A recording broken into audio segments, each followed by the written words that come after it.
باپ ساتویں آیت سے لے کر 11 عبرانیوں کے بعد مہربانی میں عبرانی کے بعد یعقوب کا خط کا 5واں باب اور اس کی 7ویں آیت سے 11 میں اللہ نے لکھا ہے، بس اے بھائیو خداوند کی آمد تک صبر کرو۔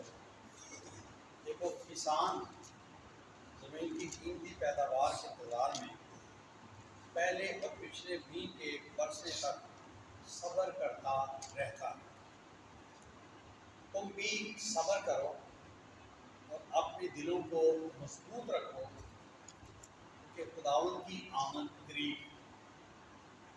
اے بھائیو ایک دوسرے کی شکایت نہ کرو تاکہ تم سزا نہ ہو۔ دیکھو منصف دروازے پر کھڑا ہے۔ اے بھائیو جن نبیوں کے لیے خدا کے نام سے کلام کیا ان کو دکھ اٹھانے اور صبر کرنے کا نمونہ سمجھو۔ دیکھو صبر کرنے والوں کو ہم مبارک کہتے ہیں۔ تم نے ایوب کے صبر کا حال تو سنا ہی ہوگا اور خداوند کی طرف سے جو اس کا انجام ہوا اسے بھی معلوم کر لیا، جس سے خداوند کا بہت ترس اور رحم ظاہر ہوتا ہے۔ خداوند کے پاک مقدس کلام کو کھولے، پڑھے سنائے کوشش کریں۔ آج ہم صبر کی بات کریں گے۔ صبر کیا ہے؟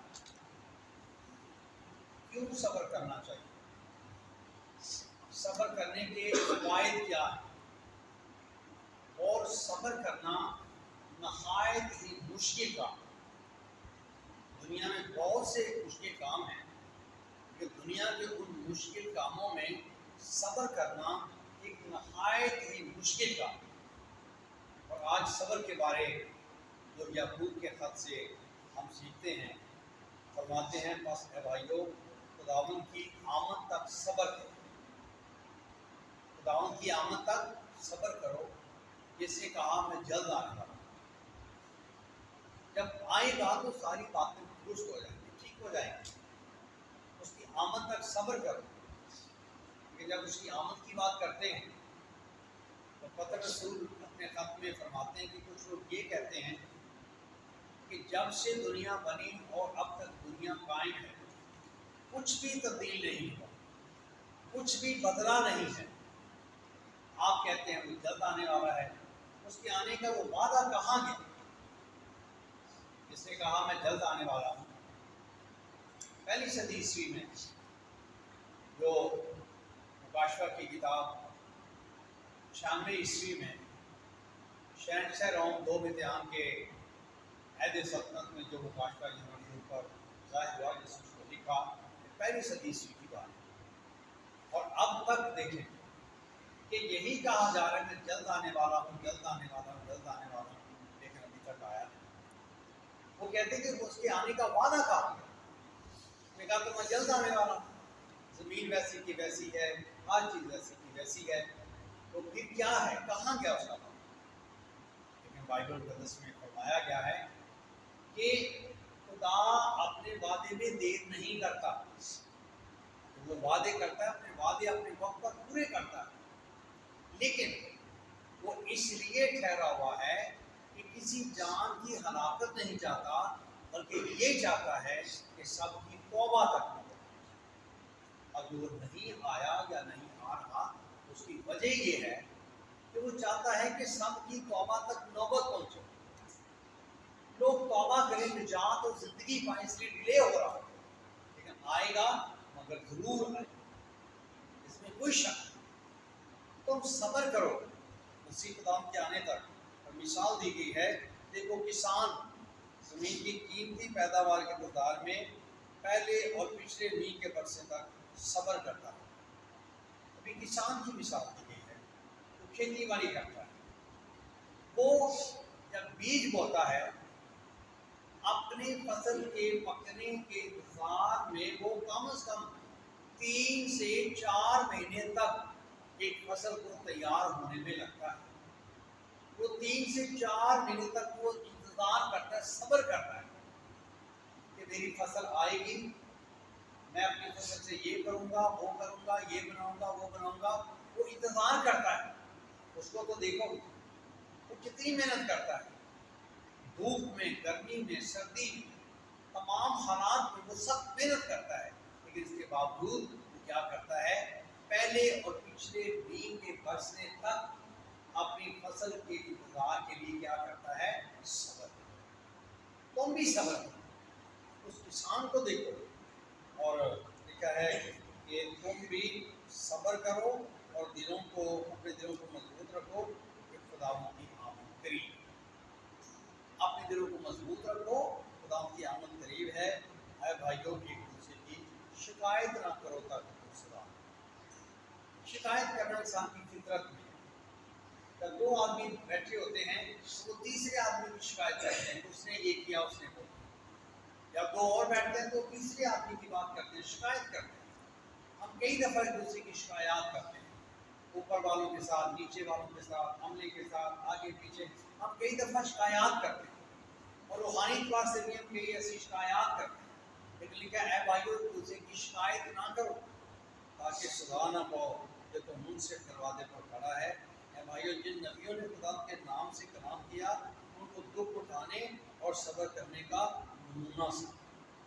اب یہاں بیان کیا گیا ہے کہ وہ نبی جن کے نام سے خدا نے کلام کیا، اور نبیوں کو تم صبر کرنے کے لیے ایک نمونہ سمجھو.